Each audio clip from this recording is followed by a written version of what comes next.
Hello everyone, আজকে আপনাদের জন্য আবারও নিয়ে এসেছে একটি নতুন ডায়াগ্রাম। এর মাধ্যমে আপনারা জানতে পারবেন কিভাবে how to make timer start power contactors wiring diagram তৈরি করা হয়। চলুন দেখে নিই কিভাবে তৈরি করা হয়।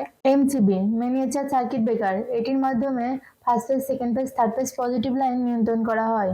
কন্ট্যাক্টর অ্যান্ড টাইমার, কন্ট্যাক্টর হলো ইলেকট্রোম্যাগনেটিক চালিত সুইচ। টাইমার মূলত অন অফ প্রক্রিয়ার কাজ করে।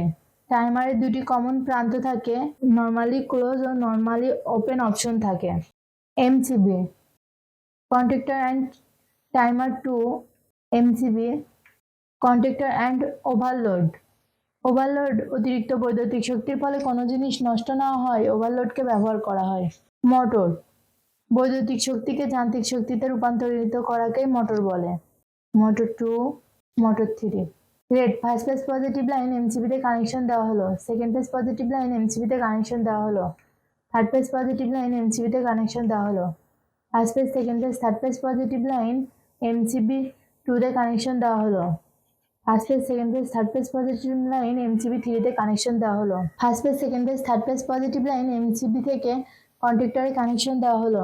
ওভারলোড থেকে মোটরে কানেকশন দেওয়া হলো। First phase, second phase, third phase positive line MCB two থেকে কন্ট্যাক্টরে কানেকশন দেওয়া হলো। First phase, second phase, third phase positive line MCB three থেকে কন্ট্যাক্টর থ্রিতে কানেকশন দেওয়া হলো। ওভারলোড থেকে মোটর টুতে কানেকশন দেওয়া হলো। ওভারলোড থেকে মোটর থ্রিতে কানেকশন দেওয়া হলো। এই ডায়াগ্রামটি পুরোপুরি সম্পূর্ণ হয়েছে। এভাবে আপনারা আপনাদের বাসা বাড়ি অথবা কারখানাতে তৈরি করতে পারবেন। ভিডিওটির সাথে থাকার জন্য ধন্যবাদ। ভিডিওটি ভালো লাগলে লাইক ও সাবস্ক্রাইব করবেন।